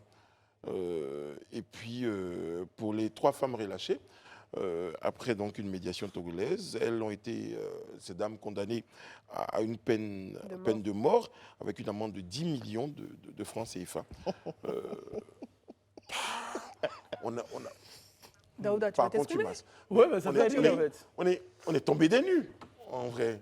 Non, totalement, parce que je pense que nous tous, on s'attendait à une grâce prononcée lors du discours du président Assimi Goïta. Donc, après cette condamnation, on s'attendait à une grâce. Parlons déjà de la condamnation. Il y a eu la condamnation, et puis après, ce qu'on attendait après la condamnation. Mais le procès lui-même, il s'est tenu à huis clos. Et puis les informations Brice, ils sont sérieux. Tu dis je reviendrai à vous, hein, madame, pour la grâce qu'on attendait. Ce n'est pas un procès, c'est une parodie de procès. Parce que je le dis pourquoi, je pèse mes mots. On parle de procès en assises. Et quand on parle de procès en assises, c'est des procès où on juge les plus gros criminels, les violeurs, les bandits de grands chemins. Mais les procès en assises, on a vu le procès du Bataclan qui a fait près de 3 mois. On a vu le procès dernièrement de ceux qui ont fait les attentats de Bassam. Ça a fait pratiquement 2 ou 3 semaines. 3 semaines. 3 semaines, pour être plus précis. Mais la junte malienne a un incroyable talent dans la mesure où elle arrive à faire des procès en assises de 46 soldats en 2 jours. Mais le pire que j'ai jamais vu dans ma vie, c'est que tu libères des gens après des négociations avec les Togolais pour des besoins d'humanité et tu les condamnes à mort. En même temps, ces personnes doivent payer une amende. Bon, après, il y a eu un mémorandum pour lequel on n'a pas eu les informations, le contenu. Non, mais... C'est un simulacre de procès. Non. Donc, laissez madame. Oui, après, c'est ton avis. Là, on peut en débattre. Mais on a eu un mémorandum qui a été signé entre 2 parties, la Côte d'Ivoire et le Mali. On ne connaît pas le contenu de ce mémorandum qui contient certainement des accords. On ne sait pas ce qui a été dit. Donc, je pense qu'on n'a pas eu encore de position. Oui, on n'a pas besoin, moi, mais je n'ai pas besoin de lire le mémorandum pour dire qui aurait pu signer un mémorandum qui accepte qu'on condamne ces soldats à 20 ans de prison. Oui, si je me permets, je ne vais pas affirmer en parlant d'accord sur une condamnation, mais une justice, mais on n'a pas eu de déclaration pour l'instant de la Côte d'Ivoire sur ces condamnations. Quelle est la suite qui va être donnée après ces condamnations? Pour l'instant, on attend. Oui, mais déjà, on est en train de commenter. On est en train de commenter le procès, sa tenue. Et le fait même qu'il n'y ait pas eu d'avocat venant de la Côte d'Ivoire pour pouvoir accompagner, même s'ils ont des avocats commis d'office, on n'a pas eu d'avocat ivoirien présent pour assister à ce procès, aux assises. C'est comment les choses... des procès. Bon, d'accord, vous avez bien entendu. C'est comment les choses se déroulent. Donc, les soldats ivoiriens sont condamnés, de tractation en tractation. On arrive à une visite des autorités ivoiriennes qui parlent de malentendus. Et là, tout le monde se dit, OK, les choses sont en train d'aller dans le bon sens, vers un certain dénouement. Et après le départ des autorités ivoiriennes, il y a l'annonce du procès. Le procès se tient et il y a la condamnation. Oui. 20 ans et condamnation à mort. Je vais reprendre les propos d'Edith pour dire qu'il n'était pas fait mention du cas des soldats détenus dans le mémorandum. Voilà, le mémorandum ne contenait pas de passage sur le dossier judiciaire, puisque cette judiciarisation a été du seul fait du gouvernement malien. En revanche, il y a, comme on dit, des propos de portée générale autour des relations entre le Mali et la Côte d'Ivoire et un certain nombre d'engagements auxquels les 2 parties sur lesquels les deux parties se sont mises d'accord. Maintenant, sur la condamnation, moi, je vais quand même demander à Daouda d'être un peu modéré. Parler de parodie de justice, parler d'un certain nombre de choses. Dans le climat actuel, je pense que cette partie de la justice s'est terminée. Maintenant, on est dans la phase des négociations politiques. Parce que quand ils sont condamnés par la justice malienne, la loi au Mali, comme en Côte d'Ivoire, prévoit un délai pour faire appel. On a appris cet après-midi que les avocats des soldats ivoiriens n'allaient pas interjeter appel, ce qui réduit peut-être le temps d'attente. Donc certainement que lors du prochain Conseil des ministres ou de la transition, les autorités maliennes examineront peut-être une possibilité de grâce présidentielle. Allez, je peux te poser une question, tu vas continuer. Non, je vais terminer. Voilà, donc je veux dire, il faut essayer de nuancer. Aujourd'hui, l'essentiel est que les deux gouvernements qui ne se parlaient pas depuis des mois ont pu établir un contact. Et que nos autorités sont même allées au Mali pour rencontrer le chef de la transition malienne. Et puis ce procès, conformément aux arrangements peut-être verbaux, a pu se tenir, mais l'idée est qu'on n'en est plus à 2 ou 3 jours près. Il y a un processus qui est engagé qui conduira inéluctablement à la libération de nos compatriotes. Donc votre question. Ok. En fait, quand tu me dis que tu me parles de procès, mais on parle de procès en assise en fait. Dans un procès en assise, la condition sine qua non, il faut que déjà même que les accusés aient un avocat. Mais quand je parle de parodie non, tu me laisses finir aussi. Tu me laisses finir. Daouda, vous n'avez pas non, besoin tu de me laisses finir. Non, tu me laisses finir. Est-ce que j'ai le droit de finir? Vous allez terminer, mais vous ne levez pas le temps. Non, vous ne me parlez pas sur ce temps. On va organiser la prise de parole. Daouda, vous avez un point de vue, vous donnez votre point de vue, s'il vous plaît. Non, l'idée pour moi, Brice, c'est qu'aujourd'hui, on me parle de procès.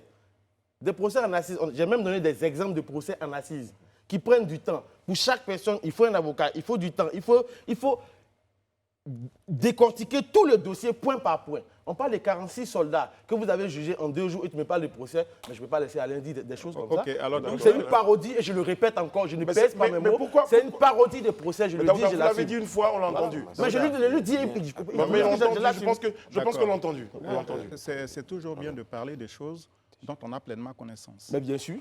La première chose, c'est que d'abord, je vous donne l'information, les autorités ivoiriennes ne reconnaissent pas la légitimité ou la légalité de ce procès. Ce n'est pas pour autant qu'elles estiment que c'est une parodie de procès. C'est d'ailleurs pour cela qu'elles n'ont pas délégué des avocats ivoiriens à Bamako pour ce procès. Maintenant, pour votre gouverne, c'est-à-dire pour votre information, pour être poli... tu ne m'apprends rien, Alain. Je te dis ça au passage aussi. Non, mais... Non, je dis que tu ne m'apprends rien. Daouda, si vous avez des informations, donc vous les donnez lors d'un débat. En débat, vous ne donnez pas les détails. Dans le débat, tu ne peux pas te permettre de jeter des mots comme ça et dire tu ne m'apprends rien sur le plateau. Si on est sur le plateau, que tu ne peux rien m'apprendre. Allez. On est tous au même niveau d'information. Alors je termine. Oui. Je termine. Donc, en disant que dans certains pays, il arrive que des procédures exceptionnelles, compte tenu d'un certain nombre de contextes, soient, mises en œuvre pour pouvoir, régler une situation. Dans ce cas, il ne fallait pas appeler ça un procès en assise. On n'est pas dans un dialogue, on est dans un débat. Donc vous me laissez terminer. Ou alors moi je vais quitter le plateau. Si vous voulez, vous avez le choix. Donc vous allez la boucler 2 secondes que je termine. OK? Donc vous taisez. Non. Je l'ai toujours été et respectueux. Voilà, mais quand on commence à divaguer, ça me dérange. OK? Donc vous calmez 2 secondes. Allez-y, vous terminez votre Donc je disais que l'idée ici, on a les autorités des 2 pays qui se rencontrent. Et même si le mémorandum ne fait pas mention du cas des prisonniers, mais elles ont convenu de pouvoir passer à une autre phase de leur relation, parce que depuis 6 mois, mais on voit même au-delà de 6 mois, depuis la prise de sanctions de la CEDEAO contre le Mali, les relations étaient hyper tendues, parce que les Maliens considèrent que c'est la Côte d'Ivoire qui a pris la tête de file de ceux qui les ont sanctionnés. Donc aujourd'hui, on se félicite de ce que les dirigeants des 2 pays peuvent se parler. Et le résultat qu'on espère, c'est la libération de nos compatriotes. Mais le gouvernement malien a un peu le dos au mur, donc il faut bien qu'il trouve des arrangements juridiques pour sortir de cette impasse-là. Donc la phase de la judiciarisation étant terminée, on est maintenant dans un moment politique qui demande quand même que le sujet soit abordé avec respect et courtoisie. Très bien. Ok, allez les amis, je reviens à vous, Madame Bleu, on va parler, on va pas s'arrêter sur le débat, sur la qualité du procès ou pas. On va évoluer et évoquer un autre point sur qu'est-ce qu'on attend à présent. Le next step, la prochaine étape, ça sera quoi la suite? Sanction de la CEDEAO, on rappelle qu'il y a eu un ultimatum qui a pris fin donc, le 31 décembre. Qu'est-ce que la CEDEAO va décider? Donc on en parlera juste après une pause, à tout de suite. Nous sommes de retour sur le plateau du Grand Talk. On avait besoin de cette pause-là. Ils ont bu de l'eau glacée. Oui, c'est important. Edith, elle aime bien. Moi, j'aurais été diplomate, je pense, tu vois. Non. J'ai un autre nom pour ça. Je suis sûr que ça n'avait pas engendré des conflits. Toi, pas du tout. Élisée? Moi, je suis pour la cohésion. Très bien. Élisée, on va progresser sur le sujet et on parlait de ce à quoi on pourrait s'attendre dans les prochains jours. Vous qui êtes très optimiste, c'est à vous que je donne la parole. Pour dire, dans le meilleur des cas, non, à quoi peut-on assister? Si vous vous souvenez, il y a de cela, disons une semaine environ, on en parlait ici sur la question des 46 soldats. Après le retour de la délégation ivoirienne, je vous avais dit, le scénario qui se profilait à l'horizon, c'était que les soldats soient condamnés et que Assimi Goïta, en Dieu vivant, vienne faire sonner la grâce présidentielle. Et c'est vers ça qu'on est en train de tendre. C'est le scénario qui est en train de se dessiner. Aujourd'hui, tout le monde est interloqué par la teneur ou du moins l'ampleur de la condamnation. C'est ce qui fait que tout le monde crie, mais comment on peut condamner les gens à 20 ans et autres, tout ça? Mais sinon, la condamnation là, en tout cas pour ceux qui sont observateurs, voyaient ça venir, qu'effectivement les soldats ivoiriens allaient être condamnés, et derrière, on allait engager maintenant la négociation, ou du moins donner maintenant le bâton, ou du moins le stylo au président Assimi Goïta, qui va prendre la grâce, et donc il rentre dans l'histoire comme celui-là qui a gracié les soldats ivoiriens qui sont rentrés en Côte d'Ivoire. Voici tout le scénario. Aujourd'hui, bon, chacun peut interpréter le procès à sa manière comme il veut. Moi, je n'entrerai vraiment pas dans ce débat parce que moi, depuis le début, j'avais déjà vu venir. Je ne m'attendais vraiment pas à quelque chose d'assez judiciairement, disons, au top. Donc, ce n'est pas ça qui m'intéresse. Mais c'est le dénouement. Aujourd'hui, et je veux m'appuyer même sur les propos du chef de l'État le samedi, alors qu'il avait connaissance du verdict qui était tombé la veille, mais avec une sérénité légendaire, a dit que très bientôt, nos soldats seront parmi nous. Il sait de quoi il parle. Et je sais, en tout cas pour nous tous hommes ici, on sait que il ne lance pas des paroles en l'air généralement. Ça, on peut au moins le lui concéder. Et moi, je suis convaincu effectivement que les soldats vont rentrer. Seulement, c'est vrai que, comme je l'ai dit, l'ampleur des condamnations a fait que beaucoup d'hommes ont été vraiment choqués. Mais je voudrais rassurer les uns et les autres que la diplomatie joue son rôle actuellement. Et moi, je suis convaincu que, comme l'a dit le président, très bientôt, les soldats regagneront la Côte d'Ivoire. On passera à une autre phase de notre coopération, c'est-à-dire on va sortir de toutes ces histoires. Revenant sur le fait on reproche effectivement à la Côte d'Ivoire le fait que la Côte d'Ivoire est, disons, poussée ou engager les autres dans la mesure de sanctions qui s'est abattue. Ça, c'est ce qu'ils disent. On n'a pas la preuve, sauf d'autant plus même que le président Ouattara n'est même pas le président de la CEDEAO. C'est un autre président. Mais on a trouvé que c'est le président Ouattara qui a activé pour qu'il soit sanctionné. Mais ce qu'ils oublient de dire ensuite, ils sont quittés sous sanction. Donc, qui est-ce qui a poussé pour qu'on les enlève sous sanction? Si Ouattara a convaincu les gens pour qu'on aille sous sanction, donc Ouattara les a convaincus pour qu'on enlève sous sanction, donc ça aussi, il faut qu'on lui reconnaisse. Et qu'on dise qu'il nous a condamnés, mais il nous a décondamnés et qu'on est à la discussion, et qu'on est à la diplomatie. Alors, mais donnons une chance. Moi, je veux que les Ivoiriens soient zen. Très bientôt, effectivement, les soldats reviendront. Nous sommes le 2 janvier aujourd'hui. Et l'ultimatum de la CEDEAO prenait fin le 31 décembre. Le 1er janvier, je crois. Le 1er janvier. Bon, le 31 décembre, 1er janvier. Oui, 1er janvier. Nous sommes le 2 aujourd'hui. Il est 19h42. On n'a toujours pas eu de communiqué de la CEDEAO concernant ce qui s'est passé. Bon, je suppose qu'ils sont en train de prendre acte un jour après. Donc, certainement, un sommet est en train d'être organisé ou des décisions sont en train d'être prises. Donc, on va regarder. On va attendre encore quelques jours. Pour savoir qu'est-ce que la CEDEAO... Il y a un délai de carence quand même. Je vous l'accorde. Oui. Je veux dire que la CEDEAO ne prendra pas de sanctions parce que, comme on dit, la carte blanche a été donnée au président togolais, le médiateur, pour mener à bout ce processus-là. Et comme je le disais tout à l'heure, on n'en est plus à 24 heures ou 48 heures près. L'idéal, c'était de voir ces soldats célébrer le passage au Nouvel An auprès de leur famille. Maintenant qu'il y a un processus politique, on renoue avec la diplomatie et les négociations. Donc on attendra les jours qui viennent. Mais la CEDEAO, on essaie de rester optimiste. Je pense qu'il n'ira pas vers des sanctions. Non, mais après, justement, que valent ces ultimatums, finalement, ou cet ultimatum, si quand il arrive, on dit, bon, vous avez jusqu'à lundi pour libérer. Puis lundi, il ne s'est pas en général, les sanctions sont contre-productives. Non, les ultimatums, non. Oui. Comme si vous voyez la chose sur cet aspect, vous trouvez que les ultimatums ne valent rien. Mais vous savez que c'est juste après les ultimatums qu'il y a eu la rencontre avec les autorités ivoiriennes. La signature du mémorandum. Que les autorités ivoiriennes sont rendues au Mali, qu'il y a eu la signature du mémorandum. C'est après, ça, c'est bien après l'ultimatum.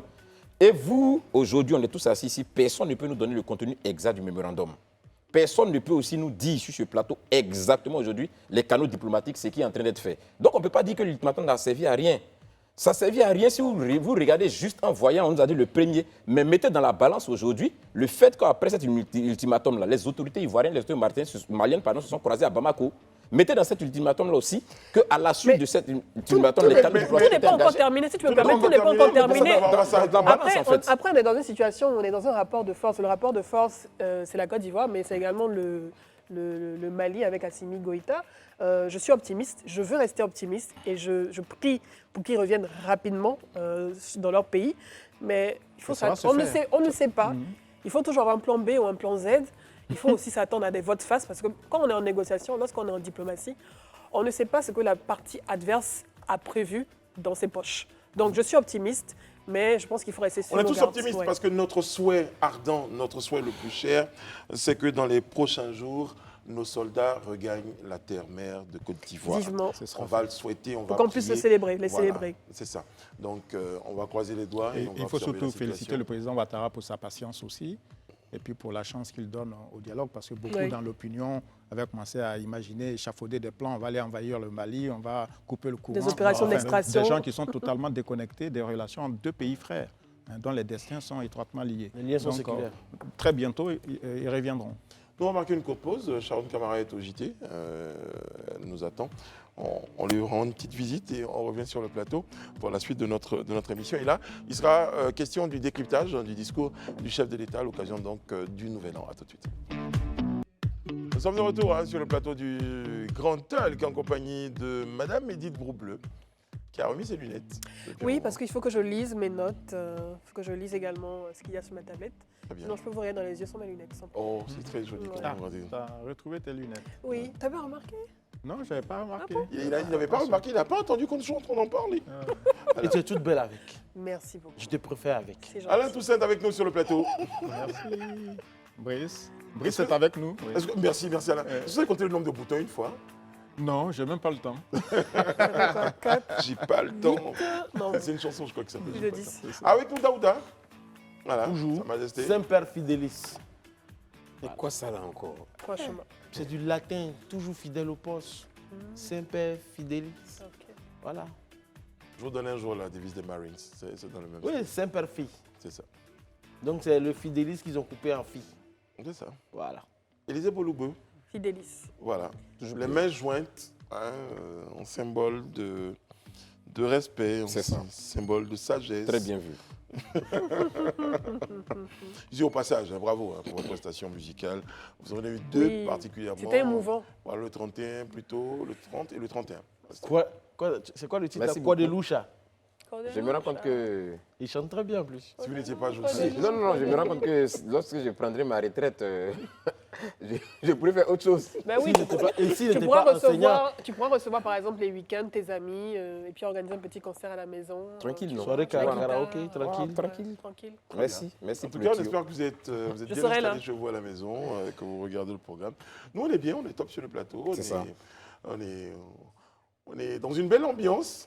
J'ai toujours mon trophée. Le roi. Voilà, le roi. On ne te l'a pas piqué encore. Non, pas du tout. J'y veille.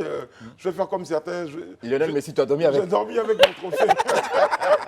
On n'a pas vu la photo, là. C'est ça, je voyais. Parce que même mon épouse, je n'avais pas confiance. Je n'ai pas volé mon trophée. Donc, j'ai dormi avec. Elle a été obligée de me dire, écoute, tu choisis ton trophée, moi. Allez. Donc, je l'ai reposé un peu plus loin. Mais je le garde. Merci pour le trophée. Les amis, on va évoquer, je disais, donc, l'adresse du chef de l'État, donc, à l'occasion, discours du chef de l'État à l'occasion du Nouvel An, traditionnel exercice. On va évoquer donc, la forme du discours avant de choisir quelques points de décryptage de celui-ci. Alain, comment vous avez trouvé le chef de l'État, son discours, dans la forme, dans la communication? Oui, bon, c'est comme tu l'as dit à l'instant, traditionnel Le discours de fin d'année, c'est un exercice de communication auquel il est maintenant rompu après une douzaine d'années d'exercice du pouvoir. Sa parole est rare. La dernière fois qu'il avait pris la parole, c'était lors du vœu du 6 août pour l'indépendance. Et là maintenant, donc, ce sont des moments de prise de parole du président, au moment au cours desquels il dresse le bilan de son action et ouvre un peu des voies, donc des perspectives sur les enjeux à venir. Bon, je trouve que c'est un discours classique en fait. Voilà. Il y a eu des annonces intéressantes, on en parlera tout à l'heure. Voilà. Mais quelle est la différence, par exemple, vu qu'on est en train de parler de l'exercice et que vous avez mis en parallèle le discours du 6 août et celui du 31 décembre, quelle est en général la différence dans les deux interventions? Je pense que quand on... C'est plus des occasions? Exactement, de prise de parole. Quand on décrypte les discours, il n'y a pas de différence fondamentale parce que malheureusement, et ce n'est pas une invention du président Ouattara, les prises de parole présidentielles se résument très souvent à une litanie de bilan ou de projets, de visions futures, etc. Donc c'est un peu ça. Sous d'autres cieux, les discours présidentiels ont une autre tonalité, un autre contenu. Ce sont des discours un peu plus généraux sur l'état de la nation, sur les valeurs, etc., etc. Mais aussi pour les besoins qui sont liés à la communication, le président explique ce qu'il fait et je pense que l'exercice du 31 décembre n'a pas failli à cette règle-là. Daouda, je vous écoute sur la question. En fait, moi, j'ai vu un président assez sobre en termes de tenue d'abord, costume bleu, cravate bleue. Lui, il n'y avait pas assez de fioritures autour de lui, juste sa bibliothèque derrière lui, mise en avant du drapeau de la Côte d'Ivoire. Et comme pour dire en fait aux Ivoiriens, dans sa com, en fait, vous m'avez confié une tâche, nous sommes en fin d'année, je viens vous faire le point de ce que, du bien que vous avez mis à ma disposition. Voici ce que j'ai fait de bout en bout. Mais pendant son discours, tu sentais que ce n'était pas lui. C'est vrai que c'est lui qui parlait, mais il n'était pas trop mis en avant dans des tenues vraiment où on le voyait. C'est vraiment l'emblème de la Côte d'Ivoire qu'on voyait. Non, mais pas toujours la... Je veux dire, porte la veste, la cravate, la chemise non, mais en fait, la tenue, c'était très sobre, en fait. Très, très c'est une veste, et c'est toujours pareil, je pense. Il n'y a pas de différence. Bleu, nu. Jamais venu Oui, et puis le drapeau est toujours à côté de lui. Oui, mais c'est très sobre quand même.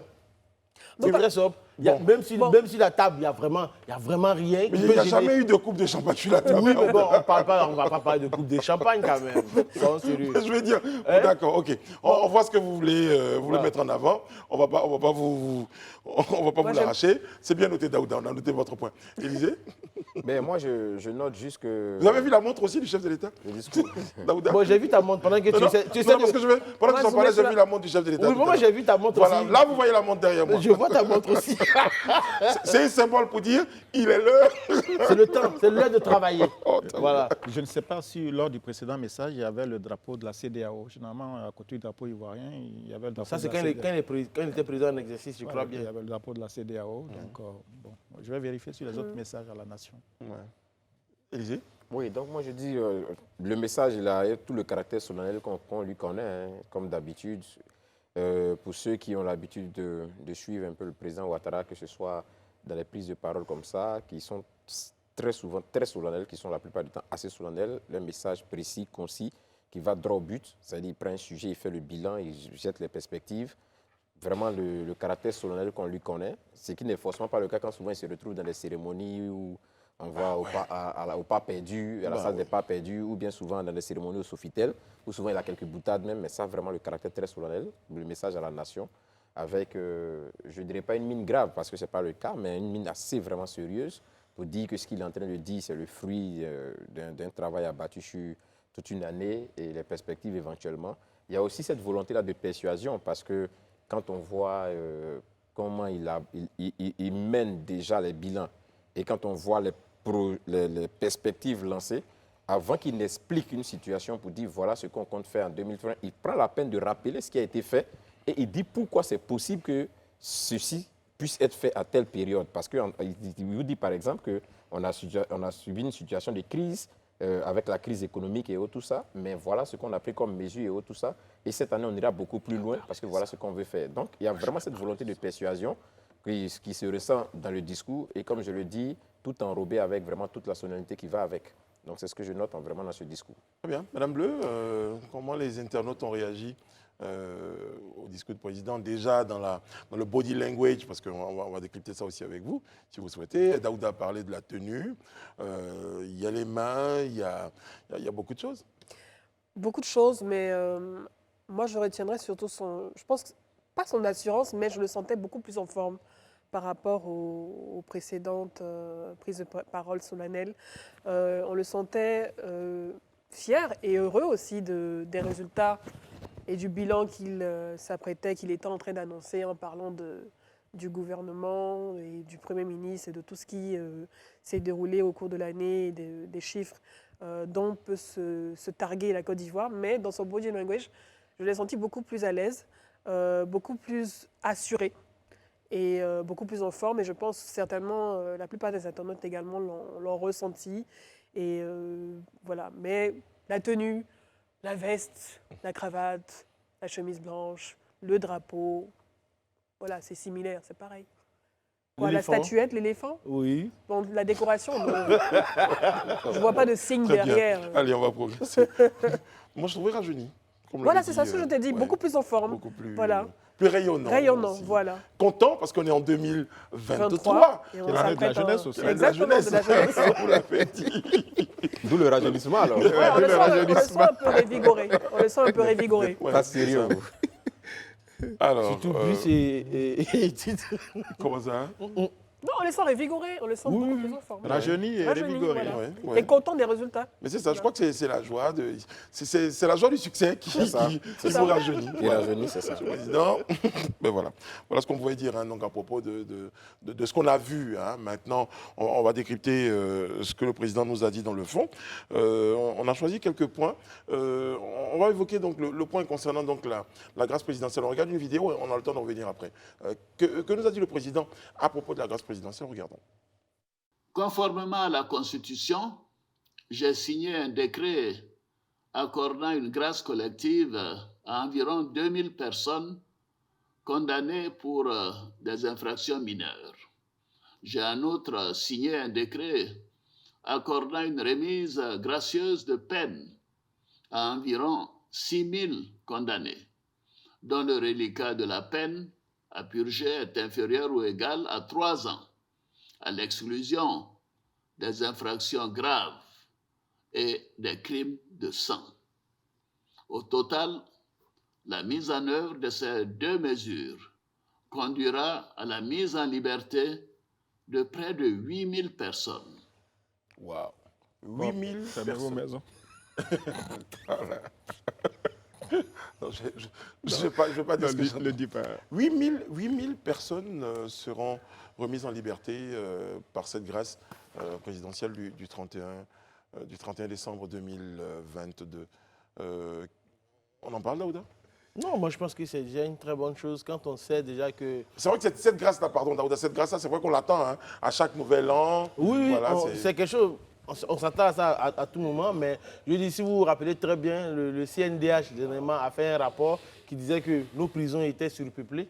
Je pense que libérer des places dans la prison, ça va aider et même participer au respect des droits des prisonniers. Je pense que c'est une très bonne chose. C'est vrai que je n'ai pas le chiffre des autres grâces. Est-ce que le nombre de 8000 pour cette année est exceptionnel? Non, c'est assez, parce que je sais que c'est pendant le 7 août, est-ce qu'on n'était pas autour de 2000 par là?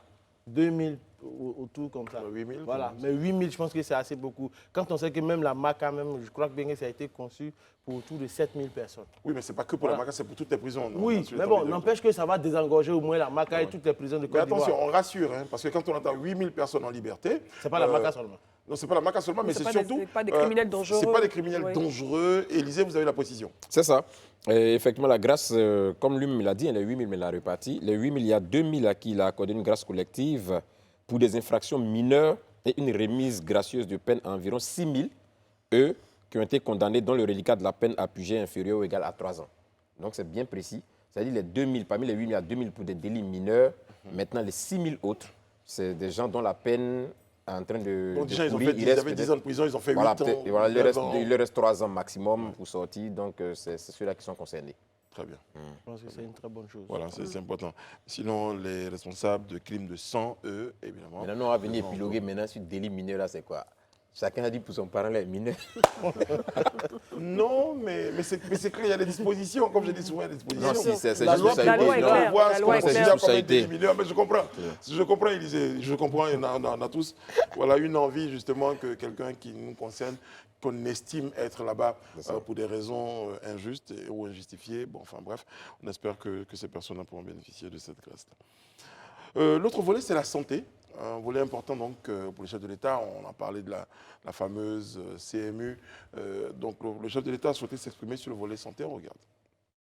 La mise en œuvre du programme hospitalier s'est accélérée avec la construction et la réhabilitation de plusieurs établissements de santé, parmi lesquels les CHR d'Aboisseau, d'Azopé, de San Pedro de Mans, les hôpitaux généraux de Danané et Méagui et le lancement des travaux du plus grand centre hospitalier universitaire du pays à Abobo.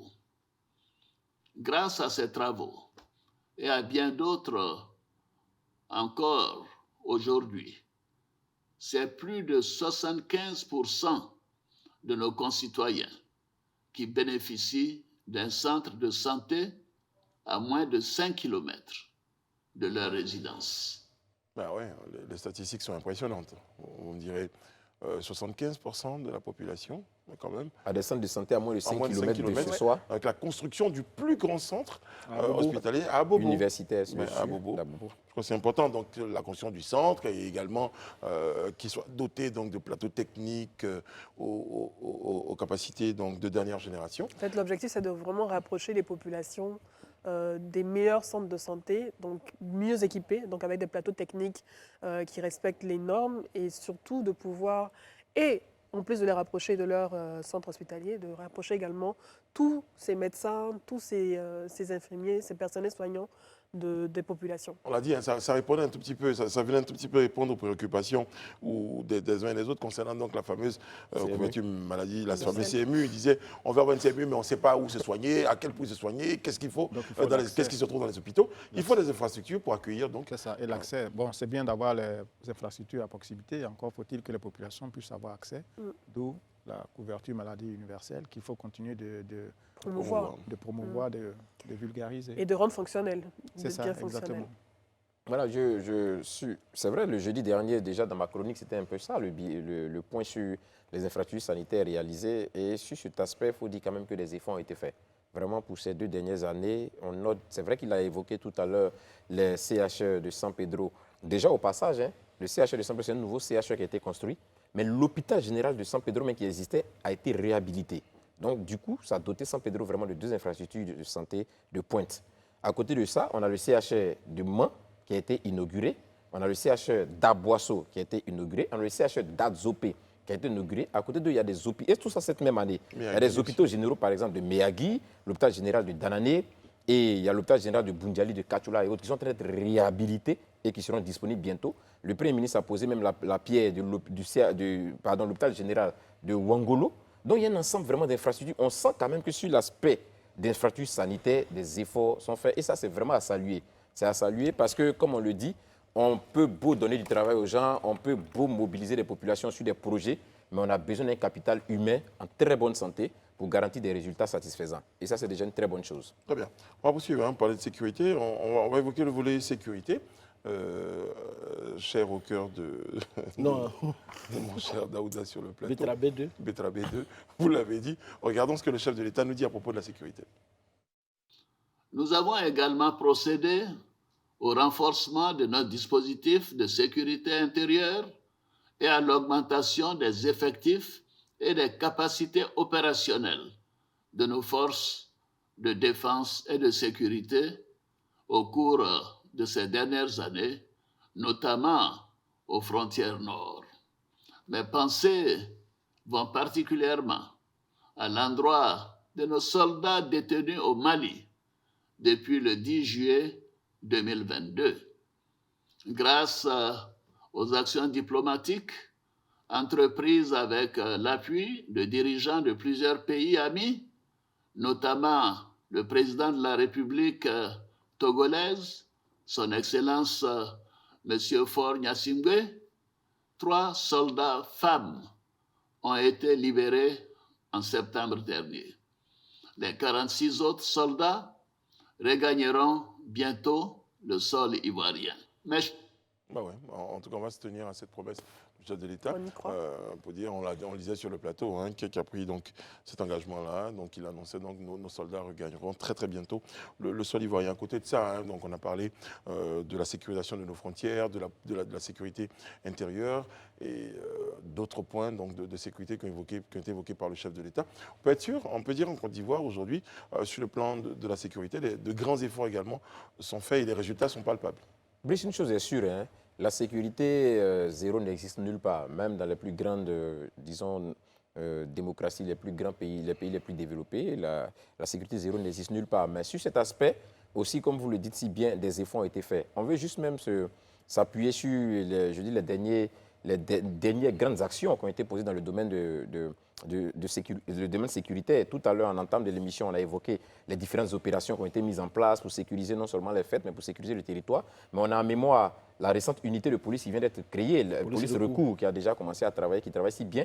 On a encore même, la semaine dernière, évoqué ici tout ce gang de 7 personnes qui sévissaient à travers le pays et qui a été démantelé. Et on a vu plusieurs actions, en tout cas menées par les forces de sécurité de police, qui ont permis d'avoir des résultats probants. Sur l'aspect sécurité, des efforts ont été faits. On veut même se rappeler déjà de la dernière attaque terroriste qui a eu lieu dans la zone de Toubou. Depuis lors, on n'en a plus entendu parler.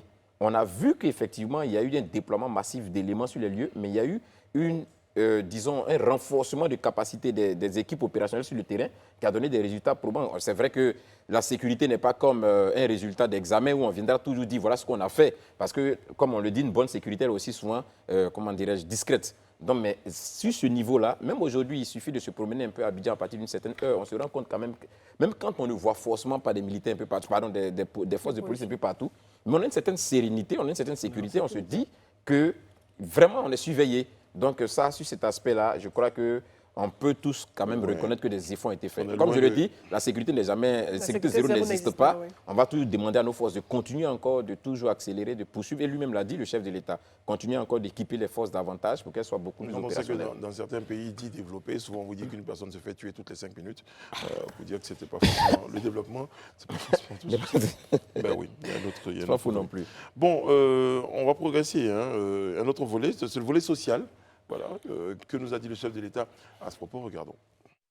À cet égard, nous avons pris des mesures fortes, notamment le plafonnement temporaire du prix de plusieurs denrées telles que l'huile, le sucre, la viande de bœuf, ainsi que les subventions de l'État pour contenir les prix du carburant et du pain. Nous sommes allés plus loin en augmentant le pouvoir d'achat de nos fonctionnaires, y compris les forces de défense et de sécurité, à travers une revalorisation salariale qui est effective depuis le mois d'août 2022. Comme promis, ces agents recevront également, dès la première semaine de janvier 2023, une prime exceptionnelle de fin d'année. Les retraités des secteurs publics et privés ont bénéficié aussi de mesures d'augmentation de leurs pensions. Je crois que sur ce volet-là, on a vraiment envie de compléter. Enfin, vraiment, le boss n'est pas méchant. Non, je pense que je crois bien le 31. C'est le 31. Oui. Quand on en parlait ici, je pense que si vous regardez très bien, la Côte d'Ivoire, à l'instar de pratiquement tous les pays du monde, traverse une crise vraiment d'inflation au niveau mondial du fait de la crise russo-ukrainienne. Après, il y a eu la Covid dans laquelle on est sorti. Et je pense que d'abord, dans un premier temps, il fallait protéger le pouvoir d'achat des Ivoiriens. Et protéger le pouvoir d'achat des Ivoiriens équivaut à dire quoi? Plafonner le prix du carburant. Je pense que Jessica en parlait tout à l'heure. Même jusqu'à présent, en Côte d'Ivoire, le prix du carburant, vraiment, jusqu'à présent, n'a pas encore augmenté de façon drastique comme dans beaucoup d'autres pays. Ajouter à cela, revaloriser le pouvoir d'achat des Ivoiriens pour qu'aujourd'hui, en plus de cette crise, pour qu'ils puissent supporter cette crise-là, les salaires des fonctionnaires, qui est étendu aux forces de défense et de sécurité. Les retraités et du privé et du public n'ont pas été oubliés. Il faut aller plus loin encore. Même dernièrement, je pense qu'on en a parlé sur ce plateau, le SMIC a été augmenté pour les acteurs du secteur privé. Et je pense que c'était une promesse qu'il avait faite le 6 août aux uns aux autres, des promesses qu'il a tenues. Aujourd'hui, quand tu regardes, je pense que toi, Brice, dernièrement, tu avais payé plein de bidons d'huile parce que tu pensais que les bidons d'huile allaient disparaître sur le marché. Mais pourquoi? Parce que les pays frontaliers viennent s'approvisionner ici. Parce que la Côte d'Ivoire a montré qu'elle a une économie forte, résiliente. Et sincèrement, je pense que c'est comme tu le disais toi-même, le boss n'a pas été vraiment méchant. Même les acteurs politiques ont reçu des rentes viagères, les partis politiques ont reçu des subventions, les enseignants contractuels ont même reçu leurs 9 mois de salaire. Ils ont été même si on imagine que ce n'est pas forcément un cadeau, c'est quelque chose qui leur qui leur revient de droit. Non, ça leur revient de droit. Mais je pense que pour pouvoir faire tout ça, il faut avoir une économie assez solide pour pouvoir tenir. Parce que quand on regarde au Ghana, on a vu une vidéo aussi de quelqu'un qui était prêt à marcher du Ghana venir en Côte d'Ivoire, où des gens ont marché au Ghana. Et franchement, je veux dire, sur ce point-là, au niveau social, en 2021 déjà, lui-même l'avait annoncé. Il a dit que cette année, c'est l'année de la jeunesse. Mais en 2021, il avait annoncé que 2022 allait être l'année du social. Au niveau social, je pense qu'il a fait beaucoup de choses. Alors, sur le SMIC, on en parle un peu? Oui, moi je pense qu'on peut faire mieux. Quand même, l'une des économies les plus importantes de la sous-région. Je veux dire, depuis 60 ans, 62 ans, 63 ans, les salaires ont été quasiment indexés depuis l'époque coloniale.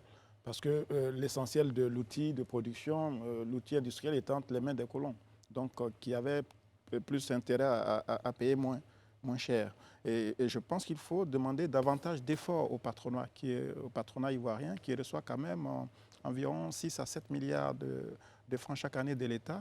Donc, il faut faire davantage. Parce qu'aujourd'hui, excusez-moi, le SMIC est passé de 60 000 à 75 000 francs. Je crois que c'est 120 000 avait été demandé. Hein. Ça fait 200 000. Ça fait une hausse de 25%, mais de vous à moi, qu'est-ce qu'on peut véritablement acheter à 75 000 francs? Est-ce qu'on peut vivre à l'intérieur du pays, à Abidjan, à 75 000 francs, quand on est père de famille, on a 3-4 enfants qu'il faut habiller, nourrir, et puis il faut surtout se loger. Donc, je pense que le gouvernement doit poursuivre le dialogue, doit continuer le dialogue avec le patronat, qui lui aussi, qui fait quand même du profit dans un pays très important comme la Côte d'Ivoire, et accepter que le SMIC soit plutôt autour de 150 000, voire 200 000. J'ai un dernier point, hein, c'est le point de la jeunesse, et je sais, vous avez envie de réagir sur la question, on n'a pas le temps, il faut que je gère le temps. Sinon, ça nécessite sur la jeunesse, une réaction. J'ai décidé de faire de 2023 l'année de la jeunesse. Je répète, 2023 sera l'année de la jeunesse. Nous allons renforcer et accélérer notre dispositif d'accompagnement de nos jeunes à travers de nombreuses actions, notamment le renforcement et l'expansion des écoles de la seconde chance pour ceux qui sont sortis trop tôt du système éducatif ou qui souhaitent se réorienter. Deuxièmement, l'amélioration de l'employabilité de notre système de formation professionnelle et universitaire. 3. L'accélération de la construction d'infrastructures sportives et récréatives. 4. Le renforcement de l'encadrement et du financement direct des projets jeunes.